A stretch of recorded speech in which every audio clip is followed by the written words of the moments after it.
现在我宣布，全球首颗车规5纳米高性能自驾芯片蔚来手机9031已经游客成功。全球首颗车规级5纳米智能驾驶芯片神机 NX9031成功流片，打造多场景、高性能、高可靠性的硬件资源池。大家都知道，最近这些年，我国新能源车发展迅速，产量不断提高，但是在芯和魂上仍然存在着一定的短板，要抓紧打造自主可控的产业链、供应链，促进实体经济和数字经济深度融合。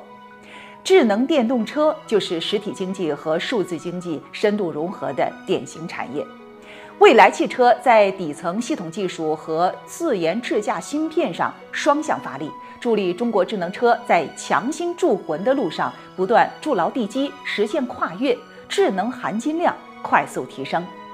自主可控，全球领先，大而更强，有未来。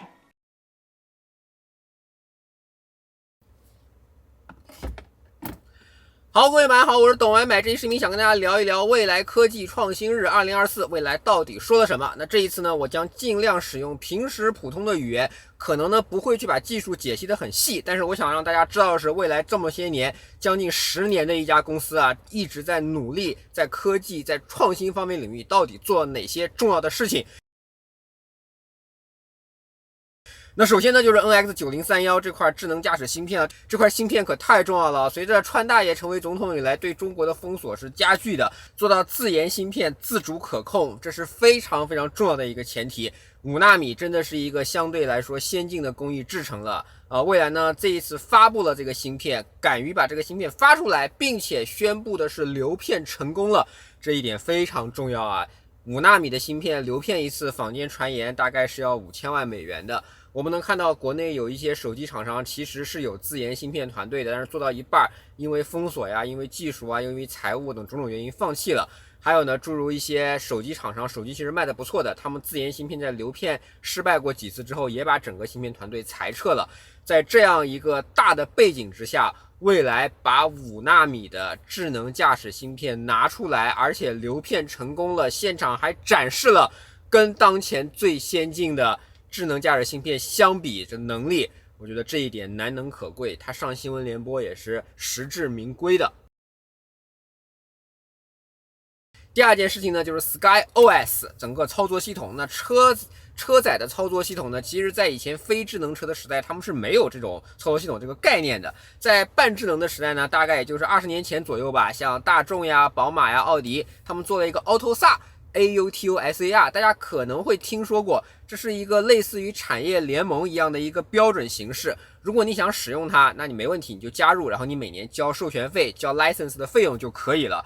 但是呢 ，AUTOSAR 因为它的定义是有局限，它毕竟从20多年前开始做的嘛，它的性能呢其实是不够好的，它的通讯呢是有一定延迟的，而且最重要是每年要给他们交钱嘛，对不对？而且这套技术标准是在别人手里的。但是呢，到了智能驾驶时代之后，车内的芯片前所未有的多，还在使用 AUTOSAR 去开发车辆的时候，必然会遇到一些困难。比如给大家举一个例子啊，在智能驾驶时代，如果你的车处于智能驾驶或者咱们说自动驾驶状态下吧，你的行驶速度是120公里每小时的时候，每30毫秒，差不多就相当于车能往前走1米。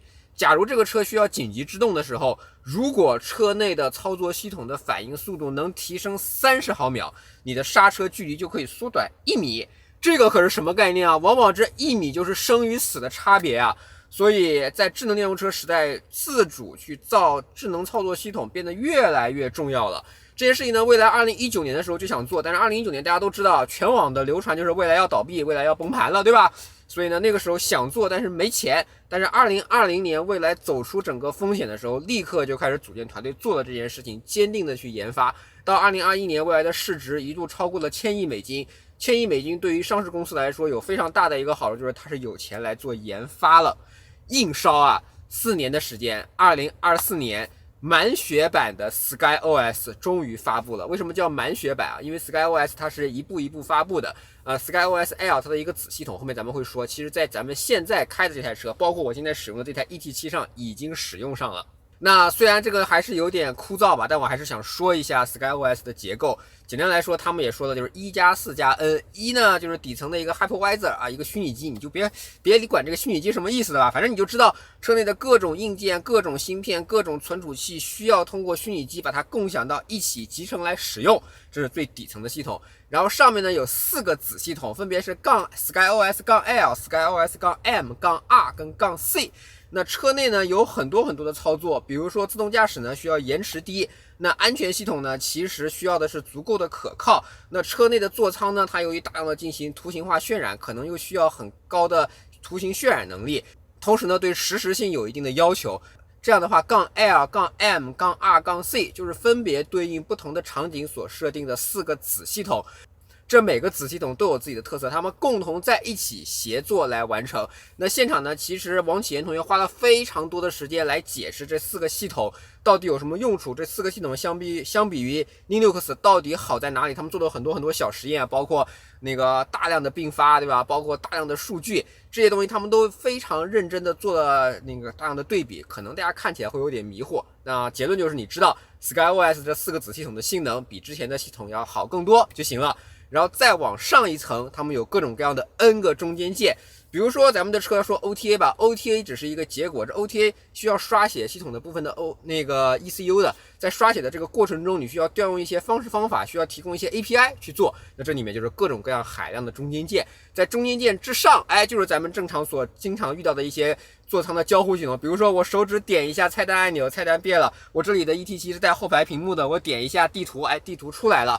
这是最上层的东西，我们普通的消费者只关心的是这最上层，就有点类似于咱们平时买了一套房子，对吧？它已经装修好了，那我点一下开关，这个灯就开了；那个摁一下煤气灶的开关，这个火就出来了。我们关心的是整个这一整套东西能不能直接用。但是底层煤气管道的铺设、自来水管的铺设、隐蔽工程，之前为了铺设水管所进行的开槽，为了你这个房子所拥有大的框架结构，这些东西是看不见的，而这些东西往往构成了车的底层操作系统。为什么我们说冰箱、彩电、大沙发很容易搞？你看，你想搞一块屏幕，这 ET7 说搞，这不就搞出来一块屏幕了吗？想搞冰箱，那个乐道不就有冰箱了吗？冰箱、彩电、大沙发永远是容易的，而做底层的系统，如何去突破 AutoSAR 的限制，这个是难的，而蔚来成功的做到了。半夜 OS 3.0啊，李天书的这一部分呢比较简单，因为它是面向用户的，大家每天使用操作系统，每天使用车机都会直接点点按按。现在我们的操作系统是265，马上就要升级到 3.0 的系统了。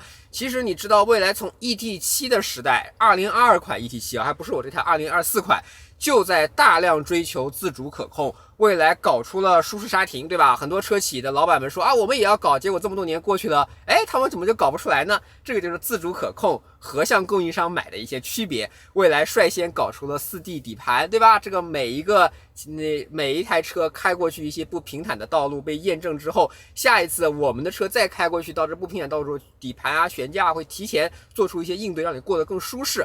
这种东西就在不断的提升，必须要自主自研才能开始去做。那半夜 OS 3.0 呢，会有更多的更新内容，大家直接看视频就好了，非常多，我就不再去细说了，等推送吧。非常值得一提的是 Nomi 的 AI 能力的提升，现在的车的 Nomi 已经非常方便了，对不对？但是能不能让它更方便，成为贾维斯呢？那这一次他们提出的叫 AI Agents 多智能体，就是干这个的，有停车助手，有守卫，有服务管家，有探索发现，有旅行会议的这些能力。那具体的话，咱们就直接看视频吧。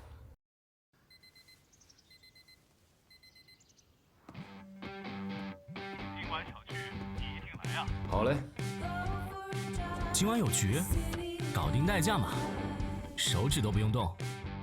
嗨，糯米，在呢。帮我预约今晚9点杭州小馆的代驾。好的，请确认代驾服务信息。不用走，糯米给我调了代驾。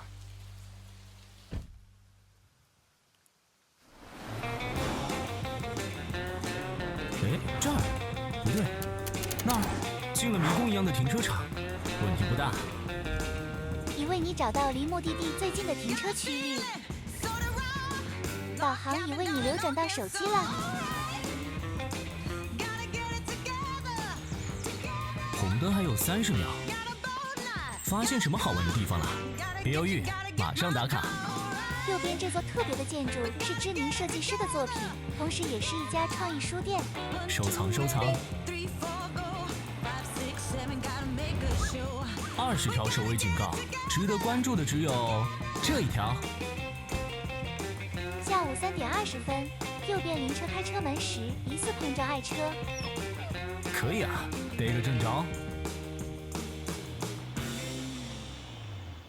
路上风景这么好，总是抓拍不到。哦吼，旅拍视频已经剪好了。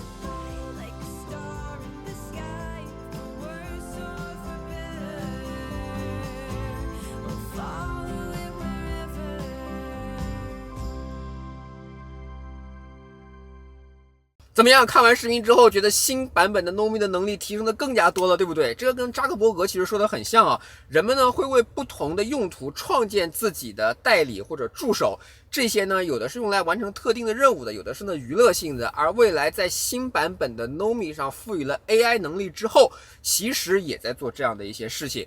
所以我还要再说一句啊，咱们买车的时候一定要买有 Nomi 头的这个版本啊 ，Nomi 的 Halo 那个版本。最好就不要买了。然后，如果你已经买了，那也没关系，反正车商城支持后装去升级嘛。因为一个如此强大的对手，他没有脸，他没有手能展示出来，我觉得是不对的，这个是有缺失的，好吧？对消费者的体验层面是有缺失的。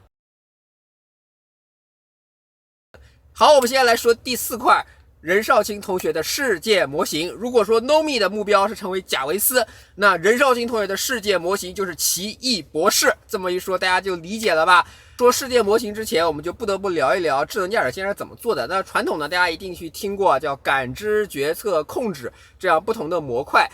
不同的模块之间呢，每个程序员去写大量的规则，然后规则与规则、模块与模块之间呢，需要通过一定的链路去传导。这每一层的传导呢，需要一定的时间。然后呢，海量的规则在一起之后，可能规则与规则之间又会有一些冲突。那于是呢，去权衡这样的规则，自动驾驶的上限呢，就会有一定的天花板。那于是呢，端到端这个技术就应运而生了。什么叫端到端？就是它再也不去看感知、模块、控制这样的一个过程了，而是你眼睛你输入到了什么的条件之后，经过一整套模型的推理，直接输出控制的结果。所以呢，模型去直接处理数据，直接输出。优点呢是响应快，代码简单。缺点你可能会听说过，叫做模型的不可解释性，因为你也不知道具体是什么事件的训练结果导致了模型做出了不合理的动作。所以呢，模型需要大量的数据去闭环训练，需要安全的兜底。所以呢，未来现在的车型上标配的4颗 Orin X 芯片确实有优势。然后任少卿同学在此基础上提出了世界模型的概念。世界模型其实就是在100毫秒之内把当前世界的所有提示信息变成了提示词，推演了216种可能的结果。这就非常非常像奇异博士啊！你给未来的车机3秒钟的视频，它能想象出接下来的120秒。相比于端到端，这又是一次跨越式的进步，因为世界模型强在时空的理解上。你想想看，过去的端到端它是解决当前时间有了什么问题，而我们开车其实除了当前的阶段之外，我们还有一个时空的因素，我们还要对于时间的不同流逝都有理解的，而世界模型就是用来干这个的。那 NOP Plus 的将在今年下半年就会上这个世界模型。诚然呢，目前 NOP Plus 在高速依然保持了高安全性、高可靠性、高领先性，但是城区相比于部分友商在体验层面，我说的体验层面，比如说驾驶的平顺性啊、变道的果断性啊这些方面，我觉得还是有一点差距的。但是这个差距并没有到不可弥补的地步。我觉得未来既然已经提出了一个先进的理念、先进的技术优势，我希望能看到的是，在世界模型上车之后，未来交出来的作业能有多领先的水平，好吧？这个就是任少卿同学关于世界模型的一整套理解。那最后呢，就是大家更加容易理解的手机这部分。